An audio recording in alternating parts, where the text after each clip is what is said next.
So hello students, good morning and welcome to Mehta PG College online study portal. And today this is the lecture third of our series recorded for BSc first year physics, paper second, electromagnetism, unit first and for the chapter second. And as per my language, this lecture is recorded for English medium students.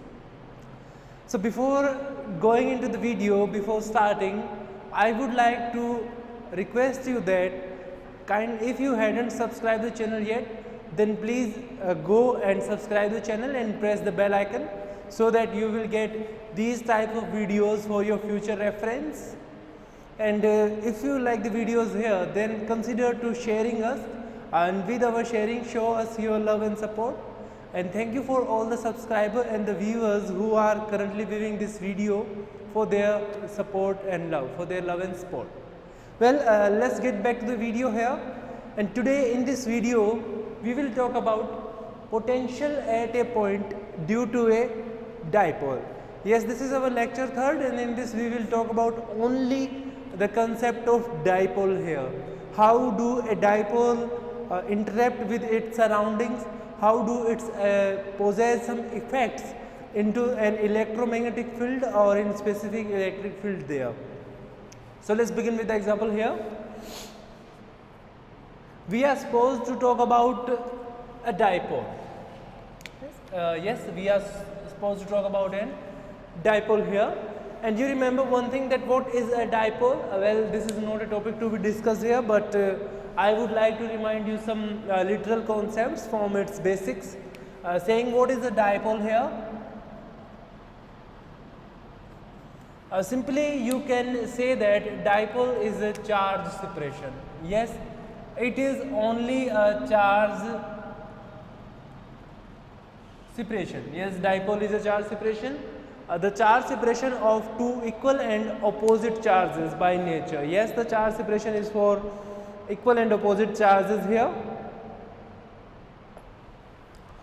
Charge separation for equal and opposite charges. Yes, this is simply charge separation. Let's consider the example here. For example, 2 points saying the point A and the point B are separated by a distance R or some sort of distance, saying let's say these are separated by a distance D, and both of these points saying the point A and the point B will have some sort of dipole here, will have some sort of charges, then they will form a dipole. So the charges, let's say here the charge is plus Q, then here the charge must be minus Q. Okay, you get it yourself. The charge separation of equal and opposite charges. The charges must be equal in magnitude but opposite in nature. Yes, you can say that the charges must be equal in magnitude and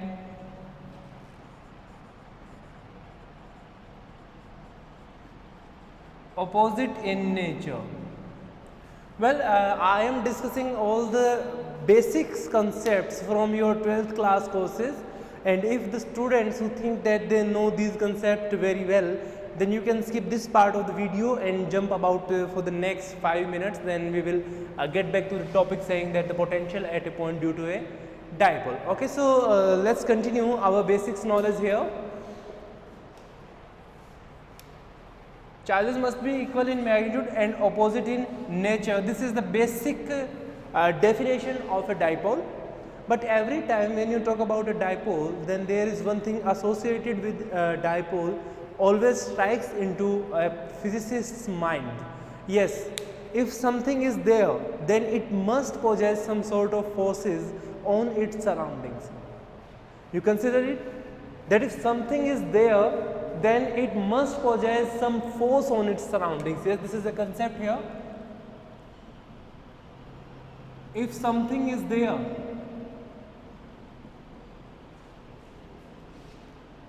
then it must possess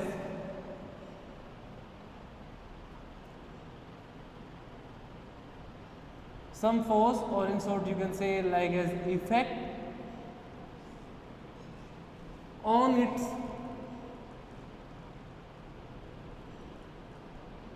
surroundings. Yes, this is the basic concept line that I don't think so that it has been ever discussed before. And within this concept, it is assumed that if something exists there, if that kind of thing, that is the particular thing, let's say if these kind of thing exist somewhere, then it must possess some effect on its surroundings. Why do it need to get to apply some effects or some possess some forces on its surroundings? Just because it was supposed to be noticed. Yes, it is supposed to be noticed, supposed to be noticed. It is something like that when you come to your classroom and your friends are sitting at a bench and they are busy in something like that, they are playing some sort of mobile games or anything like that. And if you are supposed to noticed there, then you go and say hello, hi, whatever it is, or you may strike your hand on their back and something like that. And this is why this all happens. This is all happens because you wish that you will get noticed there. So this is what happens within the same thing. This is the basic physical law. It means that if anything exists there, if something is there, then it must get noticed. And in sense of get noticed, it must possess some forces or effect on its surroundings. So this is it, and we will talk about the same concept here. This is what happens with the dipole moment, this is all happens with the dipole. So if a dipole is there, then how you can say that a dipole exists there, or if a dipole is not in there? So you can say this by calculating one thing, which is the dipole moment. Yes, another term here, which is the dipole moment. Well, a dipole moment is that kind of force which is supposed to be effective. This is the force we have talked about here, and this force is termed as dipole moment there. Yes, dipole moment is some sort of forces, some sort of force which this kind of charge separation possesses on its surroundings, or in specifically in an electromagnetic field or in electric field. Well, this is all for electric field here because we are talking about charges here. You know that moving charges generates electric field, and moving electric field generates perpendicular, generates magnetic field which is perpendicular in the direction to it. Okay, you remember the right hand thumb rule or some sort of these examples will explain the things pretty much easier to you. Okay, so what is a dipole moment? Dipole moment in sense of magnitude is said that this is denoted by P at all. So P is equals to, it is simply magnitude of charge, any one of the charge here, the magnitude of charge is saying that the magnitude of charge here is the Q, and the distance between them which is said to be the D here. Well, Q is a scalar quantity and D is a vector quantity, so this P must be a vector quantity here. So this is what is the dipole moment, and this is the amount of force what a dipole possesses on its surroundings. Yes, this is the amount of force simply.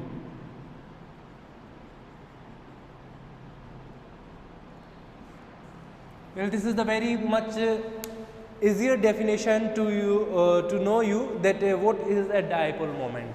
Well, what is a dipole and what is a dipole moment, we have discussed it briefly here, and now it's our time to deal with the concept, some sort of saying that we will calculate the potential at a point due to a dipole.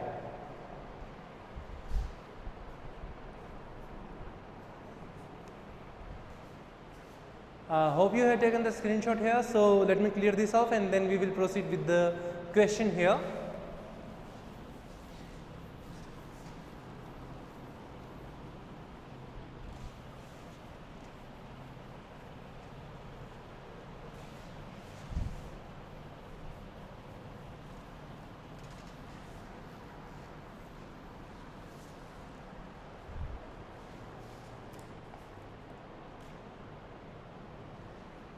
Okay, so using the statement in the same way, let me consider a dipole first here. Let's say it is a dipole here. Well, Okay.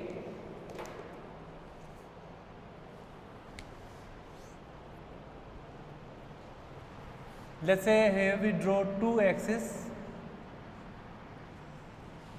saying that this one is the x-axis here, and this one you say is the z-axis over there. We have two axes here, and now we assume that we have a dipole placed on the z-axis, in the positive z-axis or in the negative z-axis. The origin here, which is the origin, let's say the origin is O here, and for this origin we have the dipole separation. Yes, we can say that the positive half of the dipole, or the point where the positive charge exists for a dipole, lies for the positive z-axis, and for the negative half of the dipole, I mean the point where the negative charge is exist, that lies on the negative z-axis. So let's draw the dipole here.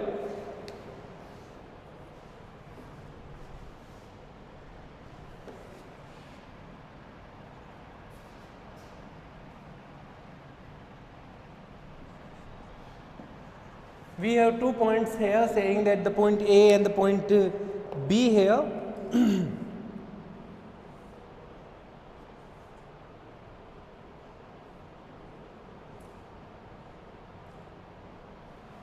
Okay, well, at point P, let's say the charge is plus Q here, and at point A, let's say the charge is minus Q here. We have two charges here of a dipole. Okay, so now we also consider, let's say we are supposed to find out potential at a point. So we should assume a point here. We are supposed to assume a point.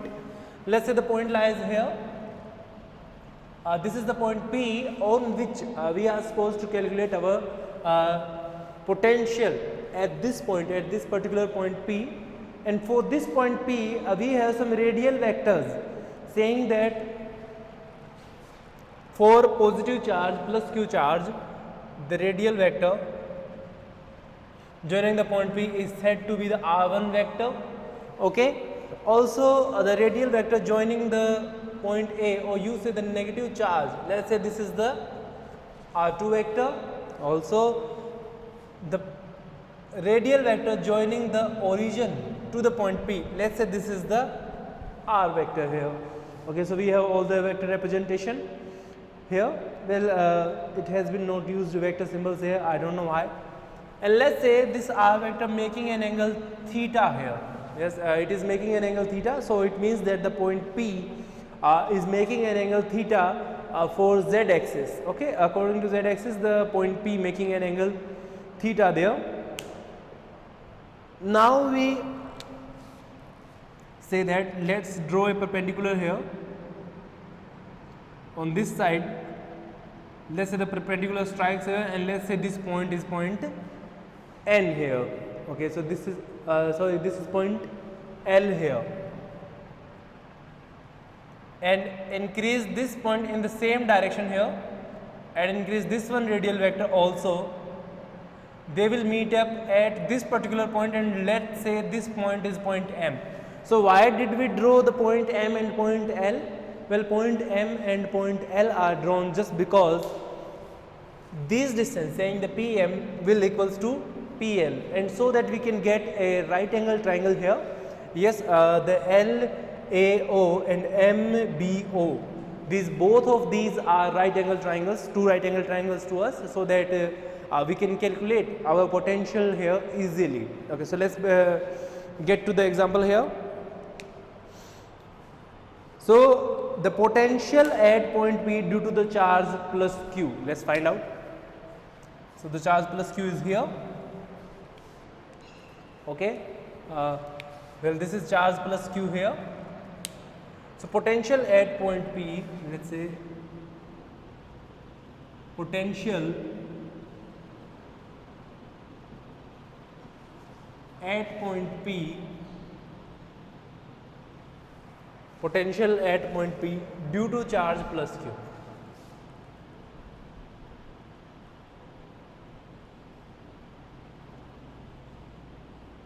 So what should be the value here? Yes, let's say this is V1. Okay, it is represented by V1, and this will equals to KQ over R1. Yes, this is the formulation for the potential here.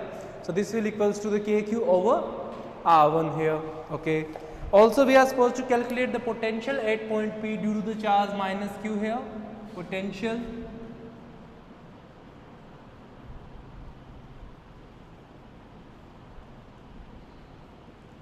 at point P due to the charge minus Q. Let's say this is V2 here, and you say that V2 will equals to KQ over R2. So we have two potential equations here, one for the positive charge at point P, and another one is for the negative charge at this point P. We have two potential values saying the KQ over R1 and the KQ over R2 here. And here you know that the value of K is equals to what? K is equals to also where? Well, this is understood here, 1 upon 4 pi epsilon naught, and this is equals to 9 into 10 to the power 9, 9 into 10 to the power 9 Newton meter square per coulomb square. Okay, so this is it, Newton meter square per coulomb square. Okay, so this is the value of K. Well, this is understood, and we are not supposed to calculate it at all. So keep it in mind, we will use this value further when we are going to get our proper numeral value, then we will use these values here. Okay, so this is the value of K, and these are two charges. So the total potential at point P, the total potential at point P, as you know, the total potential should be given by V here, and V must be equals to saying that V1 plus V2. Yes, this is the total potential, and this will be equals to saying that KQ over R1 plus KQ over R2, and this should be written here saying that K could be taken as constant here, and Q also can be taken as constant, saying 1 over R1 plus 1 over R2. So, and now solving this again, sorry, this is not positive here, I am sorry. That should be minus KQ here. Okay. This is minus here, so this is again should be minus here, so here is negative R. So V is equals to KQ R2 minus R1. This is taking LCM, this is the simple mathematics. I know that if you are students of BSc mathematics, then I think you know this expression very well. Over R1 R2. Okay, so this is the total potential here. Okay, so what we are supposed to calculate? We are supposed to calculate potential at point P due to a dipole. Well, this is the total potential. We have calculated? No, we hadn't done yet. Well, we got a value here. If you calculate this much, then you are supposed to given about 1.5 mass. Okay, this is only for the 1.5 mass. And now the thing remains is to determine the distances R1 and R2, and then the question will be completed here. You know, remember that let's say the distance here, the distance for this dipole.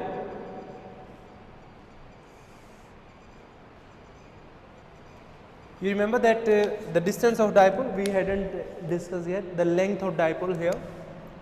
Let's say the length of dipole is D here, for example.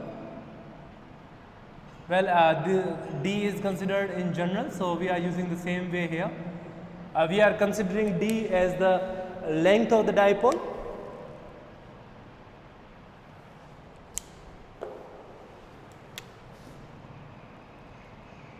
Okay,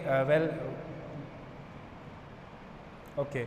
So this is it. The length of dipole is said to be small d here, and you remember that one thing, that R must be very greater than D here. Also, the thing is to be considered that R is very greater than D. So D can be neglected in comparison of R. So we get these two, I am saying the M and L2 points here, so that the values for this particular value and this particular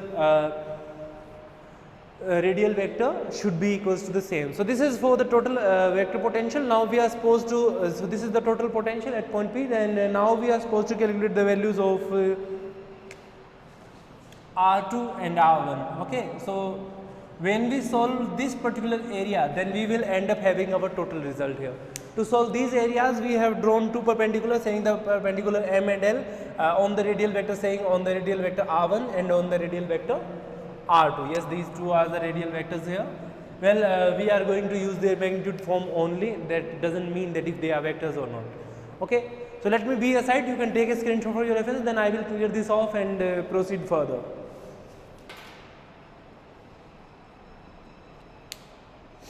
Okay. We are ready to go here.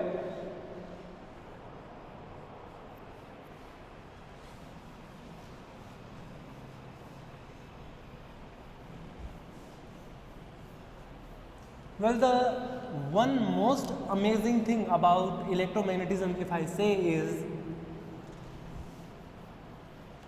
if you got the concept regularly. Yes, this is something that if you learn every day a new concept, so you must study the paper here. So the second paper, the electromagnetism, will give you every day a new concept to learn. Yes, well, these are the old concepts sometimes, but we have discussed some new things also. So let's begin with an example saying that keep it in mind that R is very greater than D, which is the length of dipole, and R should be the radial vector. This is the middle vector here, okay? And you know that here we have assumed an angle theta. So what is the angle theta here? Theta is the angle that is the point P is making with the Z axis here, okay? So this is angle theta here, okay? So now we will use the concept of angle theta by now. Okay, we will use why do we take this angle theta here and what is the purpose of taking these kind of angles here.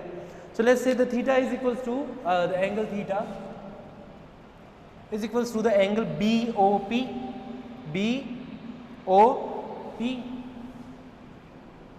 Okay.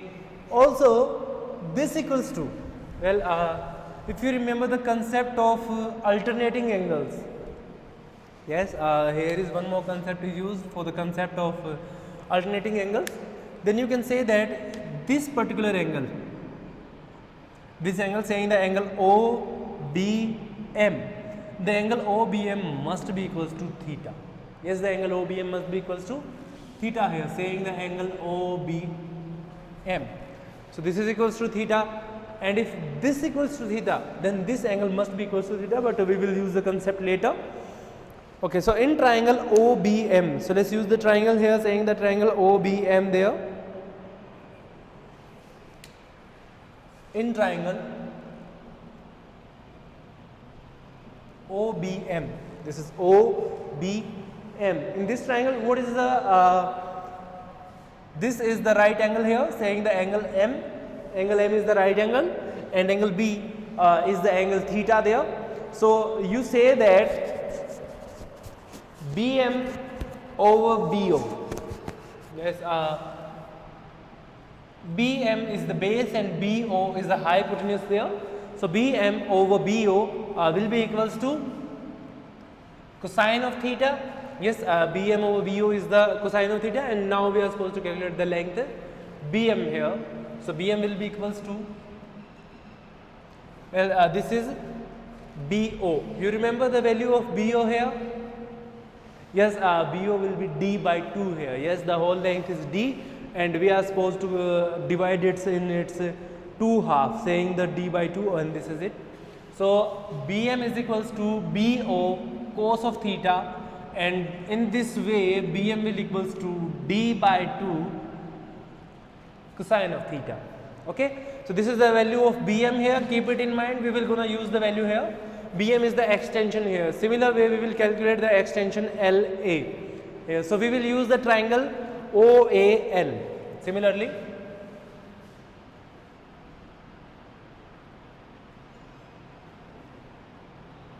for the triangle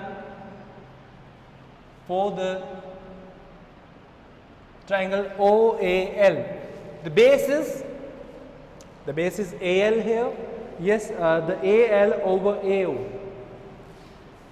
AL over AO will again equals to the cosine of theta, because this angle here is theta by now. And why this angle is theta? Again the concept of alternating angles applied there. Okay, so that's why this angle also equals to theta here. So we have two angles saying the angle theta, and that's why AL over AO is equals to cosine of theta. Again, AL is equals to AO cos of theta. With this you say that AL is equals to AO cos of theta, and in this way you say that AL is equals to D by 2 cosine of theta.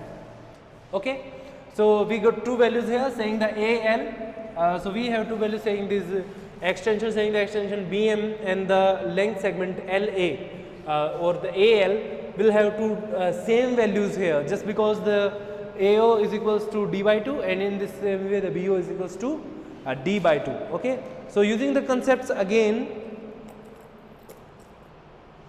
so distance of B from P, so what should be the distance of B here? So this is B here, this is B here. Let's find out.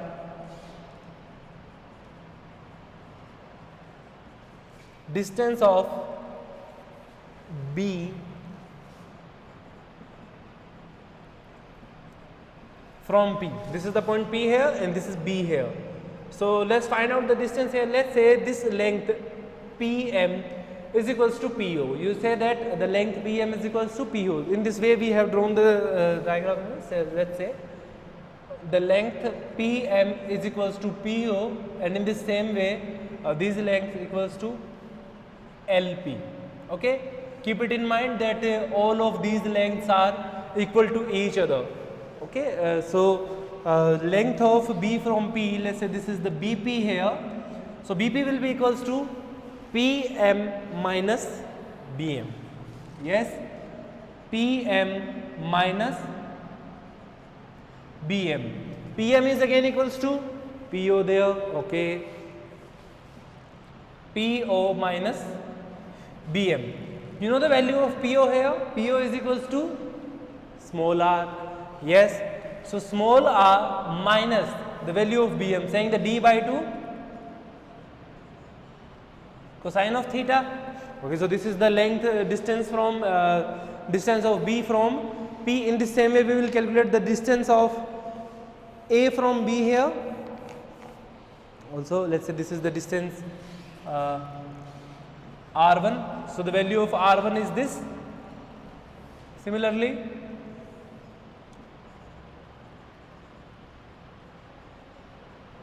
distance of A from P, this one is you said to be the AP, so AP is equals to PL plus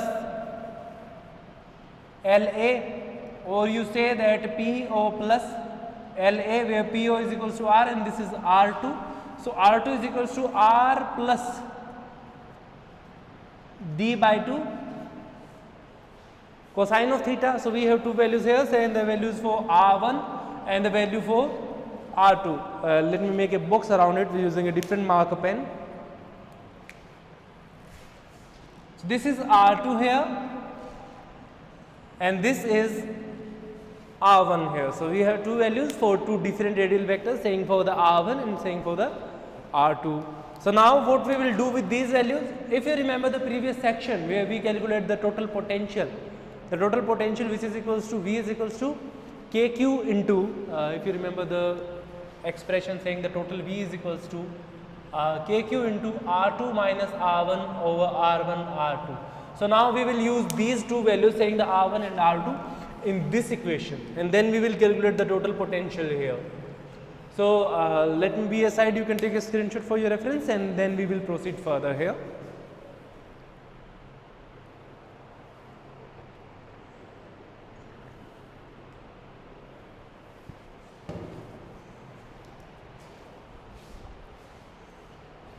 Okay, so hope that you are done with the screenshot. So let's proceed for the example here. I think I should clear this off and then we will proceed here. Well, this is no longer in use. These two values are in use, so I am not going to rub them. But this is just because we need a workspace for us, and that's why I had to clear them again and again.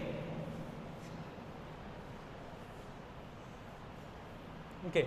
So do you remember the potential equation? Yes, the potential equation saying V is equals to KQ are the constants there.